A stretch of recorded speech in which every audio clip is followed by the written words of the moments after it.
기초단체장 4곳, 또 서울시 교육감을 뽑는 오늘 재보궐선거. 본투표 종료가 4시간가량 남았습니다.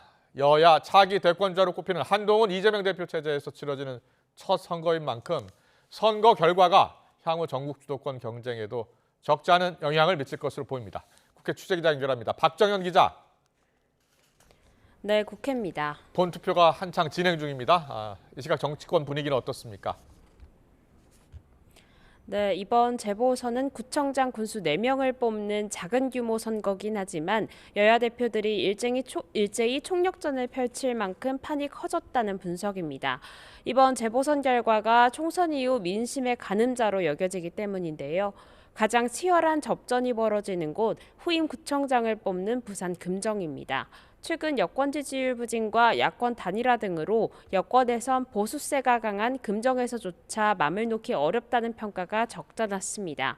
부산만 6번을 찾은 한동훈 대표도 오후에 SNS에 글을 올려 지역선거이니만큼 한 표 한 표 농도가 진하다며 투표에 나서달라고 촉구했습니다.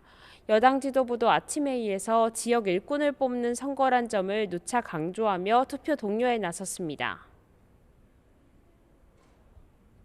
이번 재보선은 당장 내일부터 일할 지역 일꾼을 뽑는 선거입니다. 기호 2번 일꾼들에게 한 표 부탁드립니다. 다만 내부적으론 박빙이지만 우세한 상황이라고 보는 기류도 읽힙니다. 지도부 관계자는 여권 내 역풍이 부는 상황에서 금정 수석에 성공한다면 선전했다고 볼만하고도 평가했습니다. 민주당에선 금정 승리의 기대감 자체도 일정 부분 내비치곤 있지만 사실 승패보단 민심을 가늠할 척도로 보는 경향도 엿보입니다. 민주당은 이번 선거 내 정권 심판론을 띄웠는데 당 관계자는 통화에서 금정이 워낙 어려운 지역이라면서 설사 지더라도 지지율 격차가 어느 정도 나는지에 따라 정권 심판의 반영 정도를 확인해 볼 수 있을 거라고 언급했습니다. 누가 하느냐에 따라서 완전히 달라집니다. 세상이 엉망이 되면 내가 아무리 노력해도 아무리 실력이 있어도 잘 살기 어렵습니다. 야권 3파전이 펼쳐지는 전남 영광도 주요 승부처입니다. 애초 민주당과 혁신당이 각축전을 벌이는 양상이었지만 막판 여론조사에서 진보당이 약진하며 결과를 장담하기 어려운 상황입니다. 민주당 관계자는 통화에서 막판 지지층 결집으로 어느 정도 흐름과 구도는 잡힌 상태라며 판세를 긍정적으로 분석했습니다.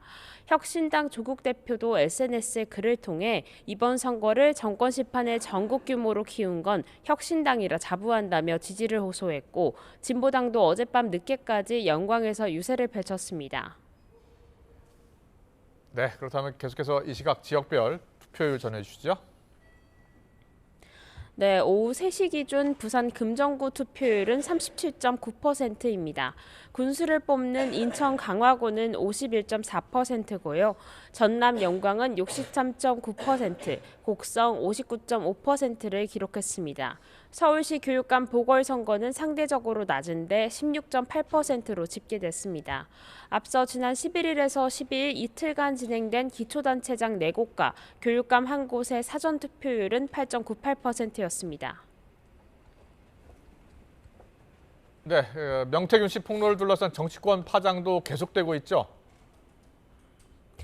네, 여권은 당혹감을 감추지 못하고 있습니다. 명 씨는 언론 인터뷰에서 김 여사와 나눈 대화가 아직도 많고 계속 공개하겠다고 예고까지 해둔 상태라 긴장감도 높아지는 분위기입니다. 당 차원에서 공식적 언급은 자제하고 있는데 당 핵심 관계자는 통화에서 참담한 분위기라며 대통령실의 해명 역시 석연치 않은 구석이 적잖다고 토로했습니다. 국민의힘은 우선 대선 경선 기간 명 씨가 당원 명부를 활용해 여론조사를 실시했다는 의혹에 대해 당무 감사에 착수했습니다. 당 차원에서 명 씨 고소고발도 고심 중인데요. 명 씨 폭로가 이번 선거에 미칠 영향에도 촉각을 곤두세우고 있는데 친한계와 친윤계 사이 미묘한 신경전도 읽힙니다. 김종혁 최고위원은 라디오 인터뷰에서 설사 이번 재보선 결과가 좋지 않더라도 최선을 다한 한 대표 탓을 할 수 있겠느냐며 여론을 악화시킨 대통령실에서 책임을 느껴야 한다고 날을 세웠습니다. 반면 장예찬 전 최고위원은 명 씨가 대통령 부부와 관계로 어떤 이익을 봤다고 밝혀진 건 하나도 없다며 한 대표가 자신의 무능을 감추려고 김 여사를 이용하고 있다고 비판했습니다. 홍준표 대구시장은 SNS에 글을 올려 대선 경선 당시 정치 신인이었던 윤석열 후보 캠프에 브로커들이 들끓었다며 대통령 부부가 허무맹랑한 소리를 분별하지 못한 이유도 거기서 연유한 것 같다고 분석했습니다. 야당은 김 여사 국정농단 의혹의 실체가 드러나고 있다고 주장하며 대통령실의 해명이 오히려 의혹을 부추기고 있다고 지적했습니다. 김 여사 특검법을 통한 진상규명이 필요하다고 공세 수위를 바짝 조이고 있는데요.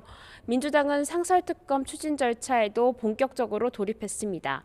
국회 운영위원회는 전체 회의를 열고 관련 규칙 개정안을 소위에 회부하며 절차에 착수했습니다. 이와 함께 운영위에선 2주 뒤에 열리는 국정감사 증인 채택을 두고 여야 간 신경전이 벌어졌습니다. 야당이 여당이 요구하는 증인 채택을 배제한 채 김 여사와 명 씨 등이 포함된 명단만 강행 처리를 시도한 겁니다. 결국 여당 의원들이 퇴장한 가운데 야당 단독 표결로 의결되며 회의는 종료됐습니다. 지금까지 국회에서 YTN 박정현입니다.